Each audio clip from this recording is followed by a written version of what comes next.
Welcome to a new lesson. In this lesson, we'll be discussing proofs that are not valid. Let's right away take a look at an example. In this example, we'll be using reasoning to determine the validity of an argument. Athletes do not compete in both the Summer and Winter Olympics. Haley Wickenheiser has represented Canada 4 times at the Winter Olympics. Therefore, Haley Wickenheiser has not participated in Summer Olympics. Tia read the statement and knew that there was an error. Identify the error in the reasoning. I did some research and found out that athletes can compete in both Summer Olympic Games, but 18 of them has done so.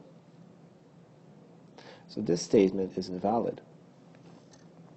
Haley Wickenheiser has represented Canada 4 times at the Winter Olympics. That is true. And therefore, Haley Wickenheiser has not participated in the Summer Olympics. Well,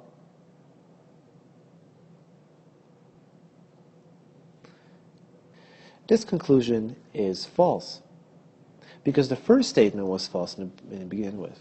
Athletes do compete in both the Summer and Winter Olympics. So this statement is false. In addition to it, in 2000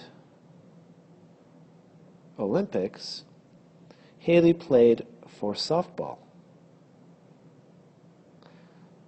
at the Sydney Olympics. So here is a counterexample to this statement.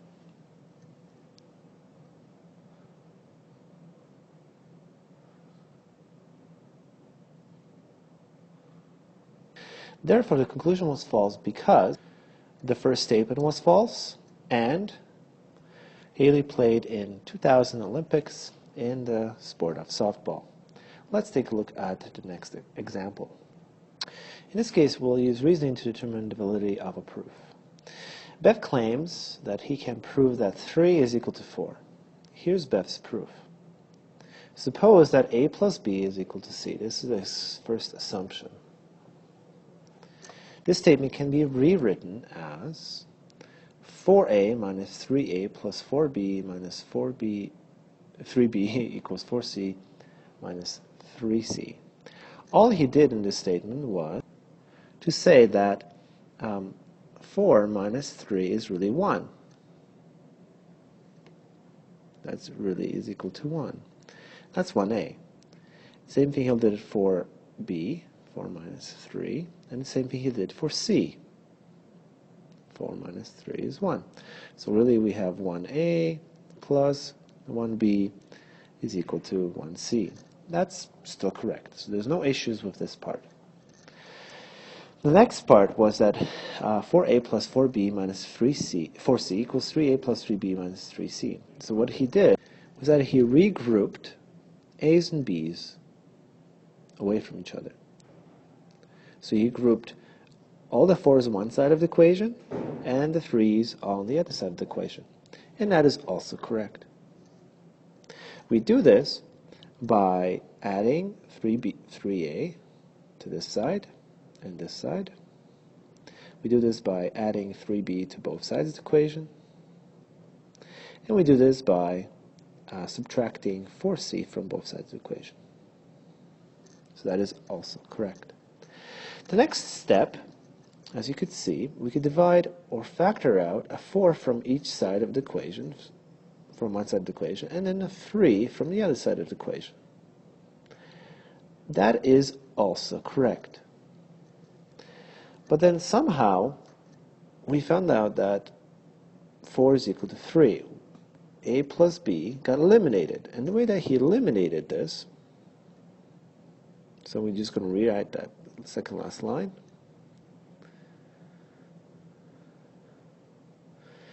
That both sides of the equation he divided by a plus b minus c and a plus b minus c, both sides of the equation. And then notice we have only 4 and 3 left. He did that. Well, there is a problem with this. Notice the equation that we started off with. The equation was a plus b is equal to c. Now, if we subtract c from both sides of the equation, we'll get a plus b minus c is equal to, well, c minus c is 0. And notice what happens here. This is really a 0. So is this. So really what is happening here is that we are dividing by 0. By 0, which cannot happen. We cannot divide by 0. It is impossible. When we divide by 0, anything can happen, such as 4 is equal to 3. So it is invalid because division by 0 has taken place. Let's take a look at the next example. Liz claims she can prove that negative 5 is equal to 5, such as negative 5 degrees Celsius equal to 5 degrees Celsius. Here's Liz's proof. Assume that negative 5 is equal to 5. Well, when you assume a false statement, it's false. That's where problems occur. Right away we know it's false, that these two numbers are equal. Then it says I square both sides by negative 5 times. That's fine, you could do that, there's no difference. And I got a true statement. That's true, you got a true statement, but you started with a false assumption.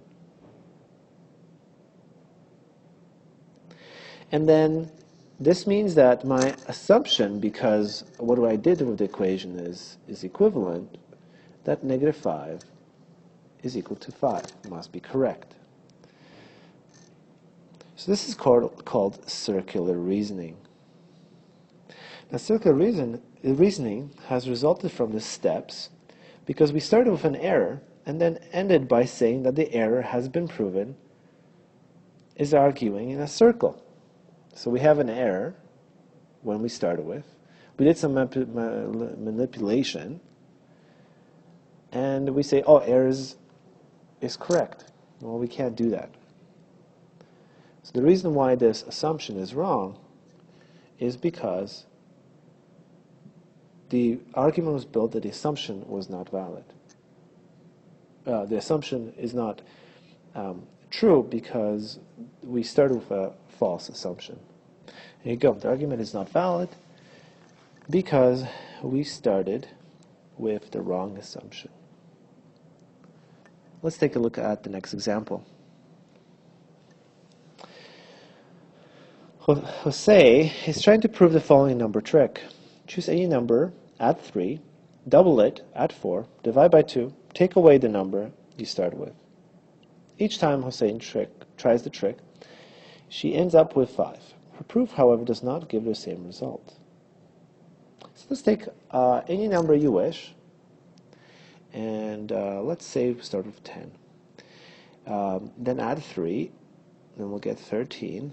Double it, we'll get 26. Add 4, we'll get 30. Divide by 2, we get 15. To the number you started with, take away 5. Oh, take away the number you started with is actually 10. You started with 10, and we get 5. Oh, it does work using what's called inductive reasoning. Let's take a look at Hussein's proof. So what we're looking for, the final answer is n, because he started with, well, not n, but 5. He started with n, and you will always end up with 5. So n is any value. In this case, we chose 10. So we add 3, which is good, and we double it.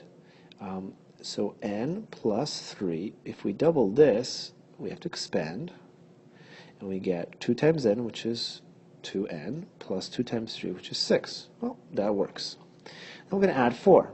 We're going to add 4, so that works as well, because we get 2n plus 10. What about when we divide by 2? Now we have to divide this entire thing by 2. Remember, when we divide by 2, we have to divide the 2n by 2 as well as the 10 by 2.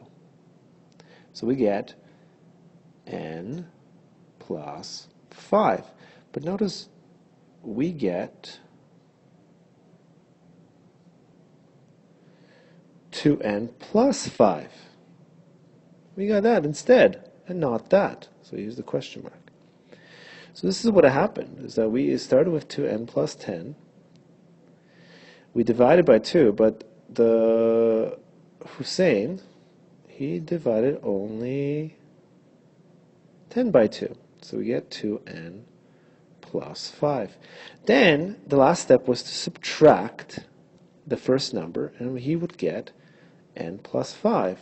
So what we would get is the next step for n plus 5. We would subtract by n because it's the first number we chose, and we get 5 as our final answer. That's what we were looking for. But his mistake caused him to have n plus 5 as the answer. So this is what he did, and this is what he should have done.